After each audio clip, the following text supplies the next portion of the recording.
Jans, falamos já dessas entidades maravilhosas, mas é muito importante para o Brasil também ouvir a concretização de um Exu que pouco se ouve falar. Eu já vi essa manifestação, chamada Pássaro Negro. Fala um pouquinho antes de Belmiro morrer, quando ele deixou o recado para todos. Cara, um belo dia, foi lá na Rua Caú, no barracão que ele tinha. Um belo dia, tava eu, não tava tendo nada no barracão, a gente só tava limpando. Tava eu, minha tia Simar, que era a esposa dele na época. Tava... E meus primos, que são filhos dela. Ele simplesmente, ele virou e falou pra... E chamou minha tia Simar e começou a distribuir esporro. Aí ele deu o nome dele, Pássaro Negro. Eu nunca tinha... visto ele manifestado, nem escutado falar nessa entidade, né? Exu Pássaro Negro. E ele foi e falou pro meu primo ia dar muito trabalho, vida maluca, ia se perder, né? Falando dessa forma. Você pode imaginar, né? E dentro de uma comunidade. Que minha prima ia ter filho de quem não presta, outra ia ter filho de quem não presta, ter filho cedo e tudo mais. Uma ia ser sonsa e ia engravidar cedo, né? Que foi a Rayane, que deve estar escutando. E a Thaís também ia ter filho cedo. Primeiro elas deviam ser pequenas, né? Quem não presta. Cara, a Thaís devia ter na época, se eu não me engano, uns 12 para 13 anos, a Rayane mais nova, mais velha era a nega, tinha um pouquinho menos idade que eu. E ele falou que eu ia ser grande em outra terra, em outro mundo. Então, no caso, se referindo à religião. Isso, a gente não entendia na época, nem sabia de fato, não entendia. Não obstante, é um dos melhores babalaôs que eu conheço. E a gente já estava eu já era confirmado na época, então não tinha mais não tinha mais para onde ser grande. Então foi aonde depois de velho eu conheci Fá. E foi nesse dia que ele anunciou a morte do Belmiro? Não, ele não chegou a anunciar a morte do Belmiro, só que ele também nunca mais virou. Ele virou uma vez só que eu presenciei, né? Ele tinha outros Exus que eram muito bons, Barrabás e tudo mais. Só que quando o Belmiro fez santo, muito desses Exu preto velho começaram a não vir mais, né? Começaram a diminuir, sumir, foi sumindo e ficou vindo bem poucos, né? E com isso, os poucos porque eles avisaram antes. E quanto tempo depois que ele faleceu, Janderson? Cara, depois dessa manifestação, que ele deixou essa profecia. Ele viveu um pouquinho mais, acho que uns 4, 5 anos depois. Todas elas se concretizaram? Todas elas se concretizaram. Todas elas. Eu não... Era uma coisa engraçada, porque os santos dele, quando ia falar alguma coisa com alguém, por exemplo, eu olhava pra você e falava, espera uma notícia triste. Você vai ter uma notícia triste, se prepara. Era batata. Menos de 3 meses morria alguém. Certo. Isso aí, sem sombra de dúvida. Então, quando ele falava, o que eles falavam, geralmente, sempre se concretizaram. Era uma espiritualidade ímpar. Bom, sim. Dado o momento do falecimento de Belmiro, como foi ser aluno dos caras mais feras que tem dentro do Candomblé Banto, chamado Licanagy, vulgo seu pai? E como foi aprender o estoque de atabaque com seu primo, que tu considera um grande mestre e professor? Fala pra gente. Então, aprender atabaque com o Edu era engraçado, porque o Edu me batia, cara. Ele me batia quando eu errava, ele me batia quando eu acertava, ele me batia quando eu irritava ele.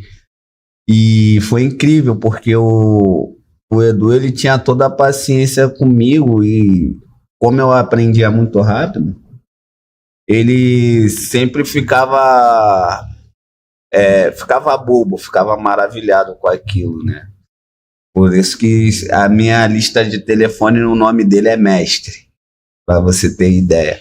Então o Edu, ele me ensinou a tocar e o Edu confirmou no queto, eu preciso de alguém para me ajudar a tocar no queto. Vamos aprender a tocar queto.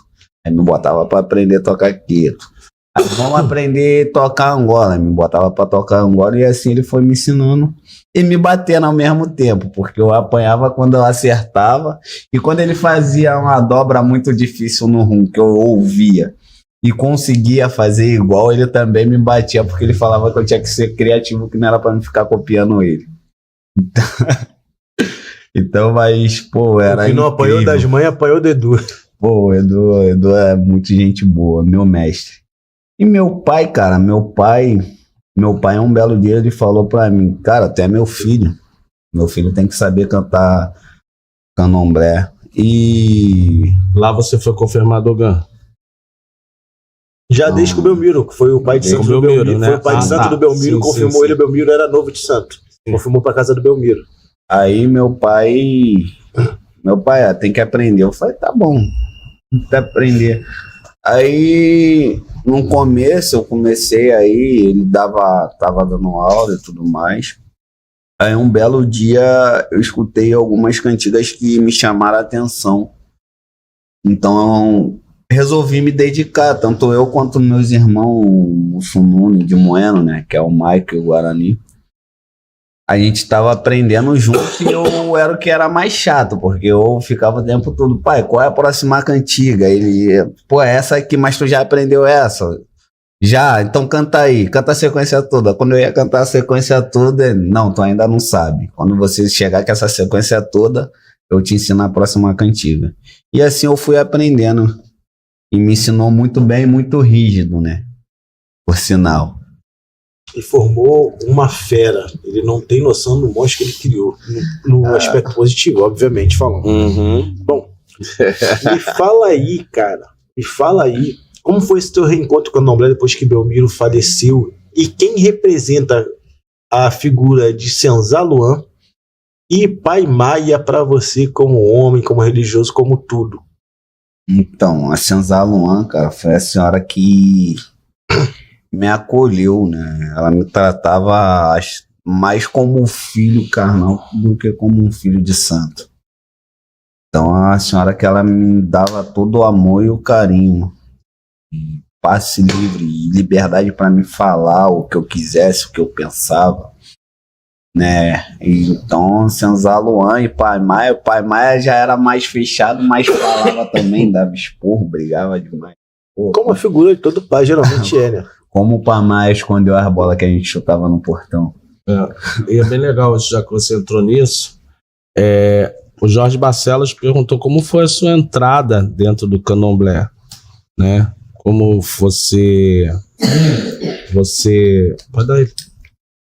como você, assim, você já até comentou, né? Mas aí dali em diante você depois foi para Ifá, ele queria saber sobre essa questão da sua entrada no candomblé e depois a sua ida para Ifá. A ida para Ifá você guarda para daqui a pouquinho, que a gente vai formular bem. Mas aí fala disso que depois a gente então, tem outra Belmiro pergunta. Faleceu, meu pai me ensinou a cantar. Meu pai na época era da casa do Nélio, meu pai fazia o canto. Nélio, que eu respeito muito e amo de coração, pai de santo da... Foi o podcast passado. Nosso amigo, né, Janderson? Nossa, demais. Ele falou que você nasceu, ele falou que batia no joelho, falou que batia no joelho. Aí cresceu rápido, foi direto pro umbigo. Eu evoluí demais. Cresceu muito rápido, dia pra noite. Uhum. E nisso meu pai me ensinou a cantar o candomblé. Então eu não achei tanta dificuldade, porque o que eu sempre amei dentro do candomblé da minha água foi tocar tabaque. Então eu não achei dificuldade, né? Eu via coisas que eu gostava, ficava deslumbrado e aprendia. Então não foi tanta dificuldade. Então, aí, só para complementar, foi dali então que depois você foi para Shelly, porque a Débora Costa tá perguntando, antes você era um cambondo, veio a Inzomazar, né? Confirmado, mas nunca abandonou a Mameto Quixice. Então, escreveu errado aqui. Vai agora ou tu vai perguntar isso daí depois? Não, pode falar. Você nunca abandonou o momento com o sushi, fala que você chegou lá e tudo mais, mas a parte do IFA deixa pra frente. Vamos deixar mais pra frente essa pergunta dela, melhor, né? Que aí tu pode. Porque tem Vamos lá, melhor. a parte da Sanzalon ainda aí. Bom. Pai, mas esses alunos então foram grandes. Aí me fala um pouquinho, Jantes. Porque em determinado momento você sempre foi um filho de santo muito leal.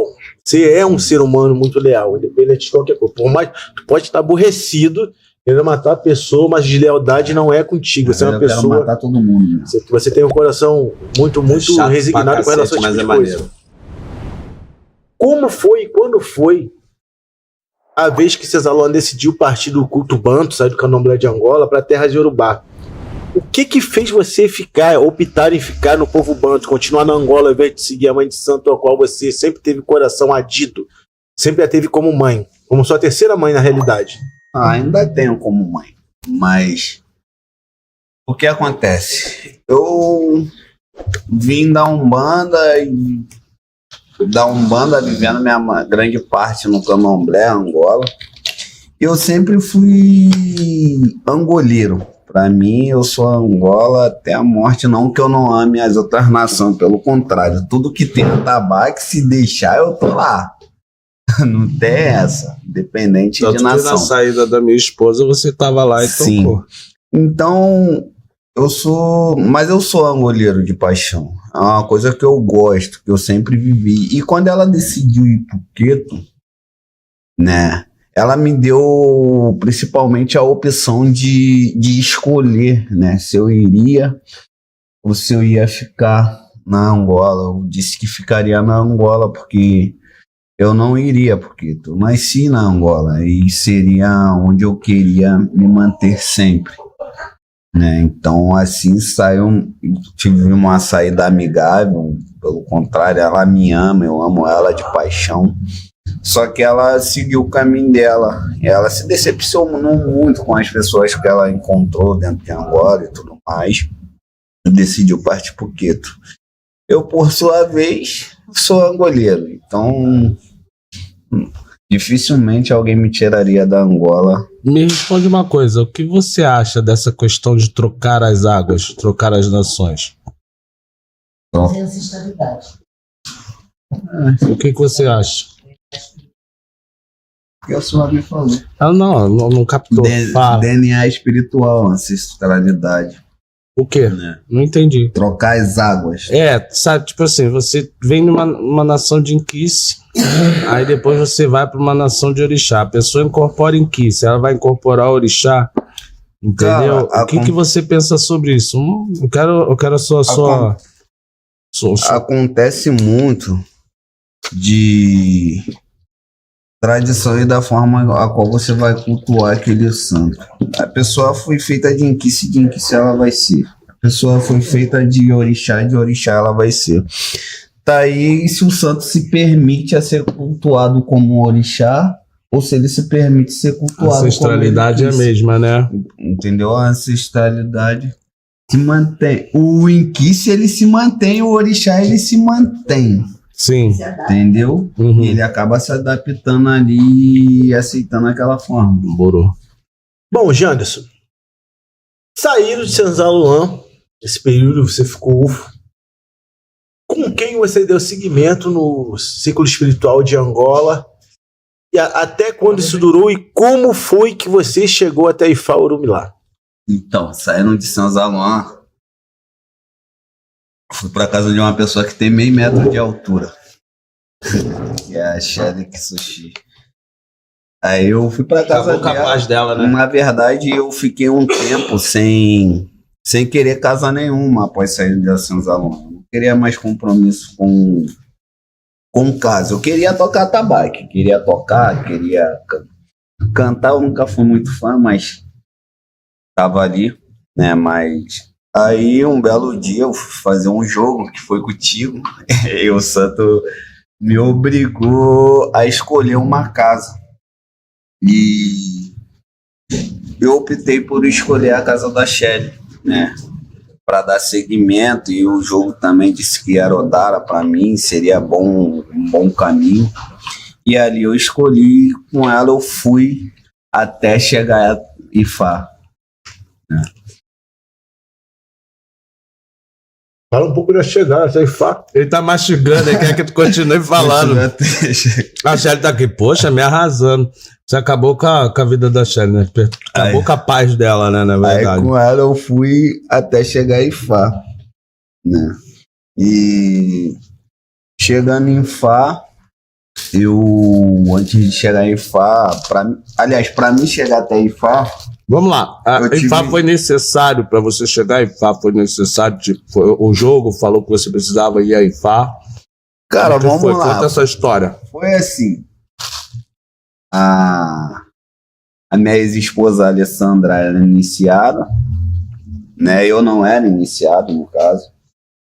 E eu fui fazer um jogo e falaram que o Babala falou que eu tinha que iniciar a Ifá porque ela já tinha matado 3 maridos e eu ia de ralo também. Então eu falei, mano, já que eu tenho que iniciar, vambora.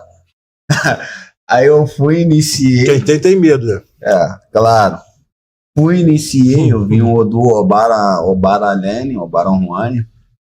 Eu me iniciei em Fá, a Alfacan, claro, a primeira mão. E daí fui seguindo, né? Como Ogami, fazendo as mesmas coisas sem mudar nada. Até chegar o tempo que eu necessitava ir até Ifá, né? Se tornar uma Uniorumi lá. E assim eu fui, né? Claro, com a permissão dos santos, porque Dandalunda sempre foi viva na minha vida. Um Sumbo, Lembai e outros santos. Isso, e quando você se tornou Babalaú, atrapalhou alguma coisa dentro da questão do orixá, do Inquice? Não, cara, porque os meus Inquice, eles continuam comendo da mesma forma no Candomblé. Vivem todos eles comigo. Comigo não, né? Estão lá no barracão da Shelly, meio metro de altura. Mas eles vivem todos comigo, continuam comendo da mesma forma, sendo agradados da mesma forma. Então, nada mudou em relação a isso. Rapaz, hoje tu é um dos melhores babalaús e maiores que eu conheço pessoalmente. Tenho orgulho disso. Não acho um pouco contraditório tu não ter largado, por exemplo, o culto de Candomblé Banto e seguir a ex-zeladora Sanzaluma por culto Yorubá e depois ter se tornado Babalaú, que também é o culto Yorubá, ter abandonado Angola por Ifá? Se não acha, o fez por quê? Explica um pouco disso aí pro Brasil. Então, vamos lá. Eu não tinha necessidade de ir pro Quito. Começando por aí. Na verdade, você nem queria ir. Não queria. Era teu amor pelo Banto, né? Vontade. Eu sempre amei o Banto. Como Ifá, ele me despertou uma paixão tremenda. Avassaladora. Entendeu? Então, assim, eu não saí do Candomblé de Angola e fui pro Ifá. Eu somei o Ifá a minha vida, assim como eu somei o Candomblé de Angola. Então eu não me sinto fora do Candomblé de Angola.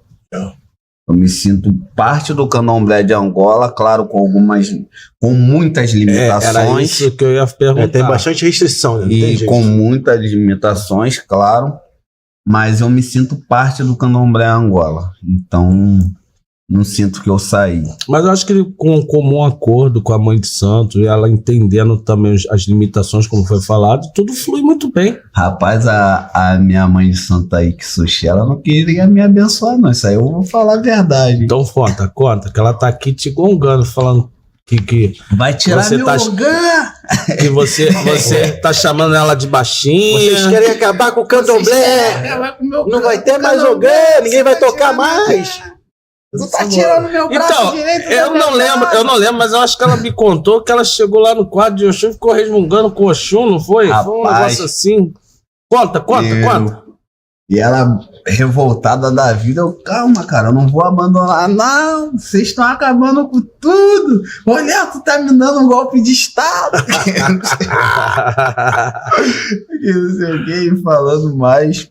E eu bati. Se tivesse que parar de tocar o tambor, tu tinha feito Ifá, cara? Não, cara, porque a primeira coisa que eu perguntei quando eu fui fazer IFA, me tornar o Nyorume lá, eu perguntei o seguinte: tem interdições, eu entendo. E respeito, claro. Mas vão me tirar o atabaque. E a explicação que me deram era que não iriam tirar o atabaque. Que eu poderia continuar tocando e cantando para orixá. Claro, eu não poderia estar fazendo diversas coisas, como assentar Exu, pombagira, assentar santo de candomblé, esse tipo de coisas. Ou seja, criou-se certas limitações que nós temos. Portanto, que hoje, nem no quarto de santo eu entro. Não que eu não possa, mas eu prefiro ficar do lado de fora e tudo mais. Mas tentaram te travar depois que você fez IFA? Sim, claro. Por quê?